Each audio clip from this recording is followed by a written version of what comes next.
guys, today we are using some equipment, so if you don't own a kettlebell, don't worry. Those of you that come along to our classes regularly, come along and try the workout here.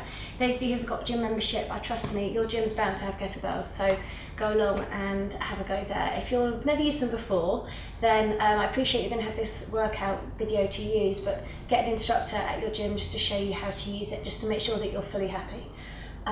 So we have 6 exercises to show you today. We're going to do different reps of each of them. We're either going to do 24 or 12 on each side if it's a single side exercise.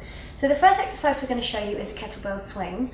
So for those of you that don't know, this is kettlebell, audience, kettlebell. Mark is going to show you how to do this. So you can take your feet just outside hip width, so it's quite a wide stance. Your weight stays into your heels. Now you feel a bit like a gorilla. So when you've got your kettlebell, you squat down nice and low, so your shoulders are rolled back, and you sink down into it, so you feel a bit like an ape. You then swing the kettlebell so you can feel momentum building. Weight stays in the heels. As you exhale, you stand as the weight comes forwards. As you come up, really clench your bum, almost feel like you're leaning towards the kettlebell, and that will keep you balanced. Don't let go. So you do 24 of these, and then very, very importantly, when you stop, you just stop moving at the bottom. And the momentum will stop, and you can place it down. Don't be tempted to allow the kettlebell to just tip you forwards with straight legs, because obviously at the end of the set, you're going to be the most tired, and your back will be the most vulnerable. The next exercise we're going to do is a kettlebell snatch. Now, you squat down nice and low, and you're feeling as if the kettlebell is being snatched away from the floor. So Mark, can you demonstrate that for me? So as it comes down, you breathe in, exhale, breathe in, exhale. Now, as the weight's coming up, you're making sure that your bottom is tucking under very slightly, drawing the abdominals in. That will keep you really strong and tight here, but your knees are soft. You're not locking them out. Sink down, breathe in. Exhale, drive up, clench. Sink, breathe in, breathe out. The kettlebell is rolling around the wrist, so don't be mistaken in thinking that as the kettlebell comes up, it's coming over the wrist, because that will hurt and you'll end up with a bruise. Almost feel as if it's rolling around the wrist as it comes up. 12 of those on each side. From here, we're going to do single swings. Now, you set the position as if you were doing a normal kettlebell swing that we did at the beginning. So you squat down, feel the momentum, and drive it up. When you get to the top of the movement, you release one hand. Don't let go of the other hand.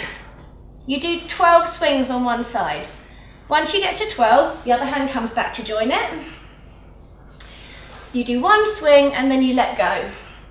And you do 12 on the other side, driving the weight down into your glutes, pushing the weight backwards, exhaling as you come up, 2 hands, and then you slowly come down and stop.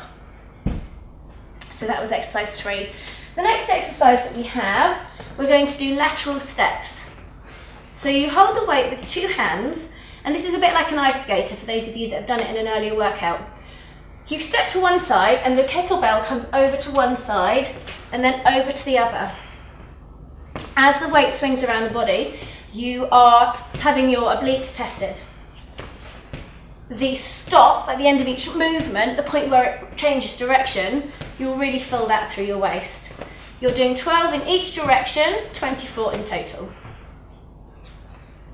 After this, we have alternated swings. Now this is another variation on the standard swing. So instead of doing 12 on one side and then 12 on the other side, you're going to do one right, then one left. Always, always change at the top of the movement, at the point where the kettlebell changes direction. Exhaling, exhaling. Try and always keep both hands touching the kettlebell, unless you've been doing this before and you're confident to let go at the top of the movement. And once you finish, 2 hands, squat down, and weight goes down. Fab. The next exercise is a Turkish get-up. Now with this one, there's lots and lots of points to be aware of. Mark, do you want to demonstrate this one or should I? You demonstrate and I can Okay. come to the side. So with the Turkish get-up, it's a whole body movement. Maz is setting herself up in the right hand. So from this lying on side position, she's going to roll over onto her back and extend her right arm straight up. And then everything else out on the left hand side. She's going to push into the palm of her left hand and crunch up. And then she's going to push into that right foot to lift the hips out of the way and get the left leg underneath the body into this star position. And then coming up and then taking a breath in. As you exhale, push on that right leg and stand out to the side. And then we're going to work our way backwards. So again, everything on the left, down on the left knee, down to the left hand. Lift the hips up as you bring the left leg through, roll under control, and then you finally finish by rolling out to the right side. It's a very challenging exercise, so you're going to do quite low repetitions on this one. That's it, and then everything down on the left until you roll over to the other side, back to the side, and then we're going to repeat the same steps, but everything going out onto the right when you hold it in the left hand side. How many reps? We've got 12 reps on each side. 12. Good luck with that. Have fun. Guys, we'll see you tomorrow. Enjoy.